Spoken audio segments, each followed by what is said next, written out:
আসসালামু আলাইকুম বন্ধুরা। তো আজকে চলে এলাম একটি সুখবর নিয়ে, যেটি এইচএসসি ২০২৪ যে ব্যাচ রয়েছে, পরীক্ষার্থী ব্যাচ, তাদের জন্য সুখবর। এবং এখানে তাদের যে অবৈধ ফি সেটা ফেরত দেওয়া হবে। এটা সংক্রান্ত বিজ্ঞপ্তি এবং তাদের কোন কোন সাবজেক্টে ম্যাপিং করা হবে সেইটা সম্পর্কে ভিডিও শেষে বলবো। তাই অবশ্যই ভিডিও শেষে বলবো এবং দেখাবো। তাই অবশ্যই আমার ভিডিওটি শেষ পর্যন্ত দেখবে। এবং এখানে এখন পর্যন্ত আমার চ্যানেলটিকে যারা সাবস্ক্রাইব করেননি তারা অবশ্যই সাবস্ক্রাইব করে বেল আইকনটি প্রেস করে দেবে, যাতে সকল প্রকার চাকরির নোটিফিকেশন এবং পড়ালেখার আপডেট তোমাদের কাছে পৌঁছে যায়। তো এখানে কি বলা হয়েছে একটু পড়ে দেখি। এইচএসসি ২০২৪ যারা স্থগিত যে সকল পরীক্ষা রয়েছে, সেই সকল পরীক্ষার যেই পত্র প্রতি তত্ত্বীয় উত্তরপত্র মূল্যায়ন বাবদ ধার্যকৃত অর্থ ও ব্যবহারিক ফি বাবদ আদায়কৃত অর্থের অব্যয়িত যে অংশ রয়েছে সেটি কিন্তু ফেরত দেওয়ার একটি সিদ্ধান্ত গৃহীত হয়। তো এখানে কি বলা হয়েছে যে ২৪ সালের পরীক্ষার অব্যয়িত ফি প্রদান বোর্ড কর্তৃক পরীক্ষার্থীকে ফেরত। ২০২৪ সালে এইচএসসি পরীক্ষায় অংশগ্রহণ করার জন্য যে সকল শিক্ষার্থী ফরম পূরণ করেছিল তাদের প্রবেশপত্রে উল্লিখিত পত্রের জন্য বোর্ড কর্তৃক ধার্যকৃত উত্তরপত্র মূল্যায়ন ফি পত্র প্রতি ৪০ টাকা করে ফেরত প্রদান করা হবে। বোর্ড কর্তৃক ফেরতকৃত অর্থ সংশ্লিষ্ট পরীক্ষার্থীদের নিজ নিজ প্রতিষ্ঠানে প্রেরণ করা হবে। পরীক্ষার্থী নিজ শিক্ষা প্রতিষ্ঠান হতে বোর্ড প্রদত্ত অব্যয়িত অর্থ গ্রহণ করবে। তারপরে বলা হয়েছে কোন ডিপার্টমেন্টে কত টাকা দেওয়া হবে এটাও বলবো আমি। কেন্দ্র কর্তৃক পরীক্ষার্থীকে ফেরত ২০২৪ সালে পরীক্ষায় অংশগ্রহণের জন্য যে সকল পরীক্ষার্থী ফরম পূরণ করেছিল তাদের প্রবেশপত্রে উল্লিখিত আইসিটি ব্যতীত সকল ব্যবহারিক বিষয়ের ক্ষেত্রে প্রতি বিষয়ে কিন্তু ৪৫ টাকা করে ফেরত প্রদান করা হবে।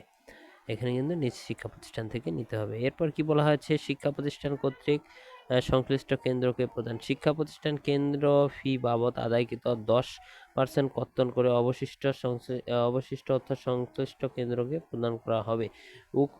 কেন্দ্র উক্ত অর্থ পরীক্ষা পরিচালনা, পরীক্ষার গোপনীয় মালামাল, বোর্ডের জমাদান সহ সংশ্লিষ্ট প্রশাসনিক কাজে ব্যয় করবে। তারপরে কি বলা হয়েছে এটা একটু দেখি।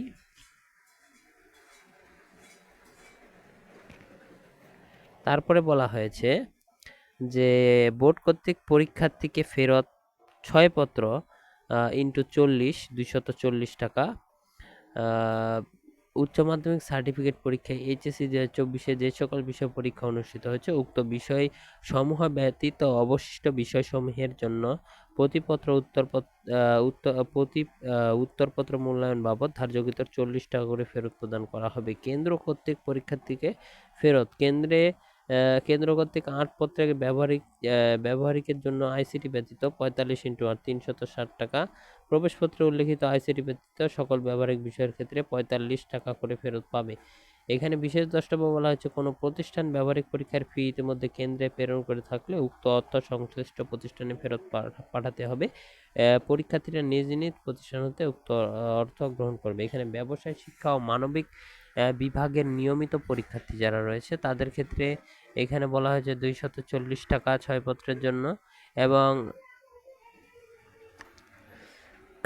এবং এখানে বলা হয়েছে কেন্দ্র কর্তৃক ফেরত পরীক্ষার্থীদের প্রশ্নে উল্লিখিত আইসিটি ব্যতীত সকল ব্যবহারিক বিষয়ের জন্য ৪৫ টাকা করে ফেরত পাবে। এখানে অনিয়মিত পরীক্ষার্থীদের ক্ষেত্রে যা বলা হয়েছে এখানে এটা বিস্তারিত তোমরা চাইলে দেখে নিতে পারো। ভিডিওটি পজ করে তোমরা দেখে নিতে পারো। এরপরে আমি যে বিষয়টি নিয়ে কথা বলবো সেটি হচ্ছে এইচএসসি পরীক্ষায় কিন্তু বলা হয়েছে যেই সকল বিষয়গুলো নিয়ে সাবজেক্ট ম্যাপিং হবে সেই সকল বিষয় নিয়ে কিন্তু ২৩শে সেপ্টেম্বর একটি নিউজ প্রকাশিত হয়েছে। তো সেটা আমরা দেখব, চলো।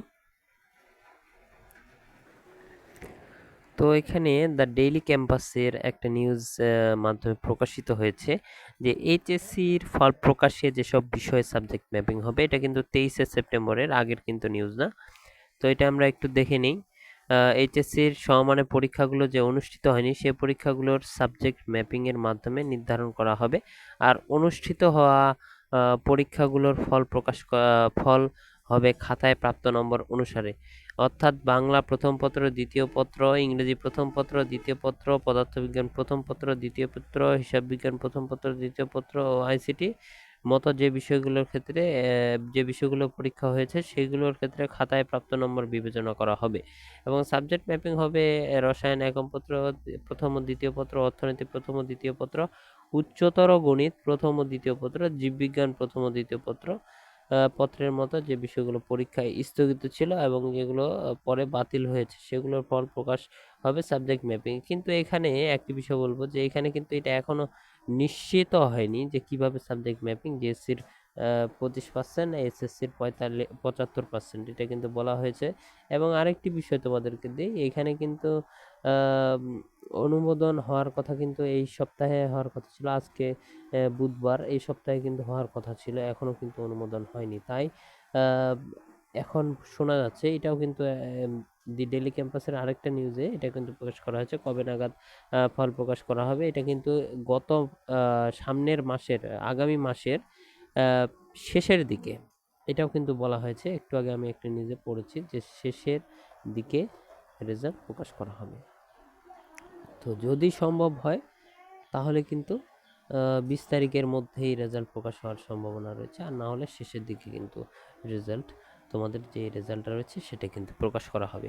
তাই এখনো যারা এই বিষয়টা নিয়ে পড়ে আছো, তাই তোমাদেরকে একটি ছোট্ট একটি সাজেশন দিতে চাই যে তোমরা যারা বিভিন্ন ভার্সিটির জন্য কোচিং করছো, মেডিকেলের জন্য কোচিং করছো, তোমাদের এদিকে মনোযোগ দেওয়ার কোনো অপশন নেই। তোমরা পরীক্ষা দিয়েছো, সাবজেক্ট ম্যাপিং হবে, সব কিছুই হবে, কিন্তু তুমি এই টেনশনের মাধ্যমে যদি তোমার পড়ালেখাটাকে পিছিয়ে দাও তাহলে কিন্তু তুমি নিজেই পিছিয়ে যাবে। এটা তোমাকে অলওয়েজ মাথায় রাখতে হবে। 14,50,000 শিক্ষার্থী কিন্তু এমনি এমনি আহ, এখানে কিন্তু পরীক্ষা দিতে আসেনি, তারা কিন্তু ভালো মতো বিবেচনা করেছে যে তাদের রেজাল্ট কি হবে, একটা নিজের প্রতি কনফিডেন্স রয়েছে আমার রেজাল্ট কি আসতে পারে। তাই এই বিষয়টা অবশ্যই অবশ্যই যারা অনেকে এখনো কোচিং করছে ভার্সিটির জন্য, তোমাদের উচিত এখন এই রেজাল্টের বিষয়টাতে ফোকাস না দিয়ে তোমাদের ভার্সিটির যে কোচিং করছো সেটাতে ফোকাস দেওয়া। তো সকলেই ভালো থাকবে। এবং এইখানে আরো একটি বিষয় বলবো যে রেজাল্টের ফল প্রকাশের কিন্তু আরো সময় বাকি আছে, প্রায় আরো মাসখানেকের মতো সময় কিন্তু বাকি আছে, তাই মাসখানেকের কিছু কমও হতে পারে। তো এর মাঝখানে এই এখন রেজাল্ট নিয়ে যদি তুমি মাথায় প্যারা নাও তাহলে কিন্তু তোমার যে পড়ার যে ফোকাসটা, তোমার যে একাডেমিক পড়ার তোমার যে কোচিং এর যে স্টাডি সেটার ক্ষতি হতে পারে, প্লাস তোমার স্টাডির পাশাপাশি তুমি কিন্তু একটা মানসিক প্রেশারের মধ্যেও থাকতে পারো যে আমার রেজাল্ট কি আসবে, আমি কি এই ভার্সিটিতে কোচিং করতে পারবো কিনা। আহ, এত কিছু ভাবার কোনো প্রয়োজন নেই, কারণ তুমি এখন ভার্সিটির জন্য কোচিং করবে, তোমার রেজাল্ট কি আসবে সেটা তুমি কিন্তু আহ, একটু আইডিয়া থাকলেও কিন্তু তুমি নিজেও বলতে পারবে, যেহেতু তোমার কয়েকটি বিষয় শুধু পরীক্ষা হয়েছে, বাকি বিষয়গুলো পরীক্ষা হয়নি।